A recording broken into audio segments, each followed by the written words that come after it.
আসসালামু আলাইকুম, welcome back to my channel. আশা করছি আপনারা সকলে খুবই ভালো আছেন। আমিও খুব ভালো আছি। তাই তো প্রতিদিনের মতো নতুন একটি রেসিপি নিয়ে আবারও হাজির হলাম আপনাদের মাঝে। আজকের রেসিপিটি অসম্ভব মজাদার একটি রেসিপি, আর আমি এখন নামটা বলছি না, আপনারা পুরো ভিডিও দেখলেই এটার নামটা বুঝতে পারবেন আমি কি রেসিপি তৈরি করেছি। পুরো ভিডিওর শেষে আমি বলে দিচ্ছি এই রেসিপির নামটি। অসম্ভব টেস্টি রেসিপি, কিন্তু এতটুকু বলা যায় তা হচ্ছে মিষ্টান্ন রেসিপি। চলুন দেখিয়ে দিই কিভাবে তৈরি করলাম। প্রথমে একটা হাঁড়ি দিয়ে আমি নিয়ে নিয়েছি এখানে 2 কাপ পরিমাণে গাজর, গ্রেট করা গাজর আমি গ্রেট করে নিয়েছি গ্রেটার দিয়ে। একেবারে মিহি করে গ্রেটার দিয়ে গ্রেট করেছি, আপনারা দেখিয়ে বুঝতে পারছেন। এখন আমি দিয়ে দিচ্ছি এখানে 1.5 কাপ পরিমাণে চিনি। চিনির পরিমাণটা আমি বেশি দেব অবশ্যই, কারণ গাজরে তো এক্সট্রা একটা মিষ্টি থাকে, তারপরেও চিনিটা বেশি দিতে হবে।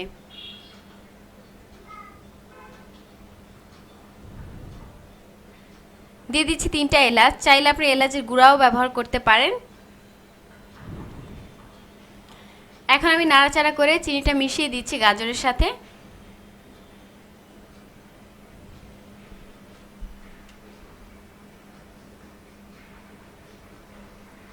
এটা কিন্তু আমি যেটা তৈরি করছি তা হচ্ছে একেবারে ড্রাইও হবে না, একেবারে সফট হবে, খেতে অসম্ভব মজা। যতক্ষণ পর্যন্ত চিনিটা একেবারে শুকিয়ে না যাচ্ছে ততক্ষণ পর্যন্ত আমি এভাবে একটু পরপর নাড়াচাড়া করে দেব আর চিনিটা একটু মিশিয়ে দেব। গাজরটা সেদ্ধ হওয়ার জন্য ঢাকনা দিয়ে ঢেকে দিচ্ছি। কিছুক্ষণ পরে ঢাকনাটা তুলে দিলাম, দিয়ে আবার একটু নাড়াচাড়া করে দিচ্ছি। দেখতেই পাচ্ছেন চিনির শিরাটা কিন্তু একটু আঠালো টাইপের হয়ে গেছে।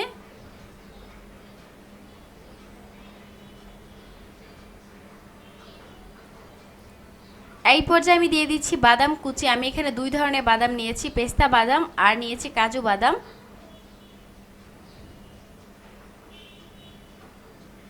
আমি এখানে আমার ইচ্ছে মতো দিয়েছি, আপনারা আপনাদের পছন্দ অনুযায়ী দিয়ে দেবেন। আমি এখানে 1/4 কাপ করে প্রত্যেকটা বাদাম কুচি ব্যবহার করছি, আপনারা আপনাদের পছন্দ অনুযায়ী নিয়ে নেবেন, যে যেরকম বাদাম খেতে পছন্দ করেন। দিয়ে খুব ভালো করে নাড়াচাড়া করে মিশিয়ে দিচ্ছি।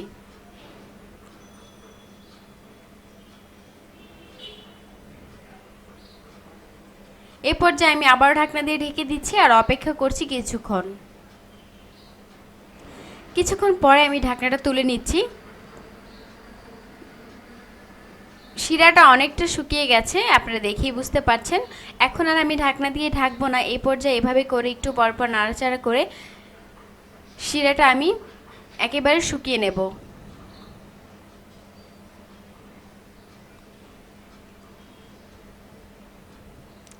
এ পর্যায়ে যদি কোনো লামস থাকে বা কোনো দলা পেকে থাকে সেটা ছাড়িয়ে দিতে হবে, তা না হলে কিন্তু একেবারে মসৃণ হবে না হালুয়াটা।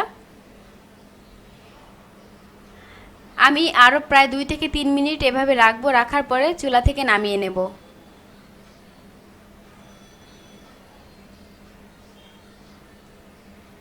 একটু পরপর আমি প্যাচুলা দিয়ে কিভাবে করে দিয়েছি তা আপনারা দেখেই বুঝতে পারেন। আমি চুলা থেকে নামিয়ে নিয়েছি, আর আমি যে পাত্রতে রাখছি সেই পাত্রটা আমি প্রথমে বাটার দিয়ে ব্রাশ করে নিয়েছিলাম।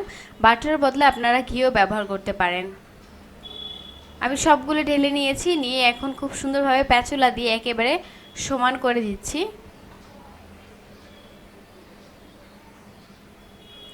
এটা আপনারা যে যেরকম শেপে খেতে পছন্দ করেন সেরকম করে নিতে পারেন।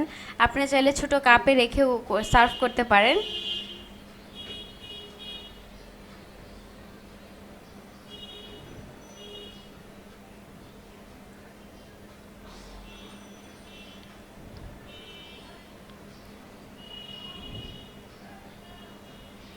এই পর্যায়ে একেবারে সুন্দরভাবে সমান করা হয়ে গেছে। এখন আমি কিছুক্ষণ সেট হওয়ার জন্য রাখবো। এই সেট হতে হতে আমি এখানে আরেকটা দুধের একটা গোলা তৈরি করে নিচ্ছি, একটা মালাই তৈরি করে নিচ্ছি। আর মালাই তৈরি করার জন্য আমি এখানে নিয়েছি 1.5 কাপ পরিমাণে লিকুইড দুধ। দুধটা আমি জাল করে নিয়েছি। 1.5 কাপ পরিমাণে দুধ দিলাম।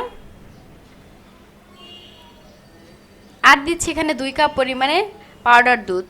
পাউডার দুধটা একেবারে এই মাপটা বজায় রেখে করতে হবে। 1.5 কাপ পরিমাণে যদি দুধ থাকে লিকুইড দুধ, সেক্ষেত্রে 2 কাপ পরিমাণে পাউডার দুধ দিতে হবে। আর দিয়েছি চিনি। চিনি দিয়েছি আমি 1/2 কাপ পরিমাণে, দিয়ে খুব ভালোভাবে মিশিয়ে দিচ্ছি।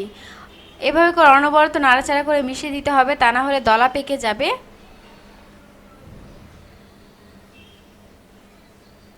খুব সুন্দরভাবে মসৃণভাবে, যতটুকু মসৃণ হয় ততটুকু করে নাড়াচাড়া করে মসৃণ করে দিতে হবে। আর একবার বলক তুলে চলে আসা পর্যন্ত অপেক্ষা করতে হবে।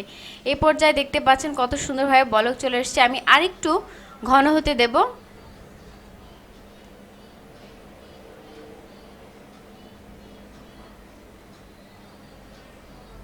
আমি কিছুক্ষণ আরেকটু ঘন হতে দেব।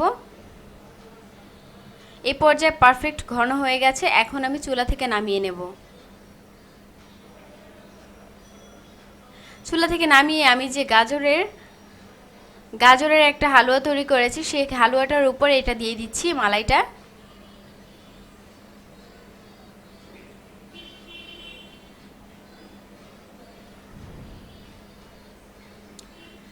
মালাইটা দিয়ে একটু সমান করে দেব প্যাচোলা দিয়ে।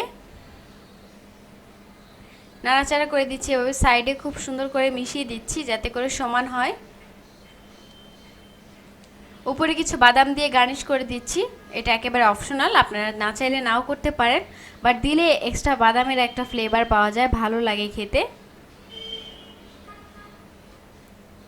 এভাবে করে আমি উপরে যতটুকু সম্ভব বাদাম কুচি দিয়ে দিচ্ছি।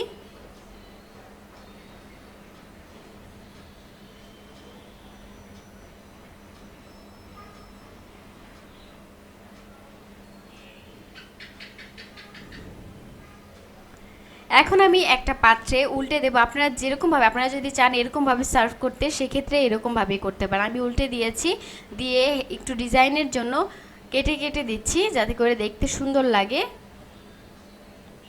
আর এই রেসিপিটির নাম হচ্ছে মালাই হালুয়া। মালাই হালুয়া নাম আপনারা আগে কখনো শুনেছেন কিনা আমি জানি না। এই রেসিপিটির নাম হচ্ছে মালাই হালুয়া।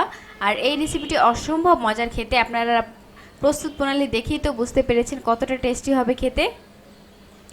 তো ভিউয়ার্স, তৈরি হয়ে গেছে আমার আজকের মালাই হালুয়া। আজকের এই রেসিপিটি আশা করছি আপনাদের কাছে খুব খুব খুব ভালো লাগবে, কারণ ভালো লাগার মতো অসম্ভব টেস্টি একটি রেসিপি।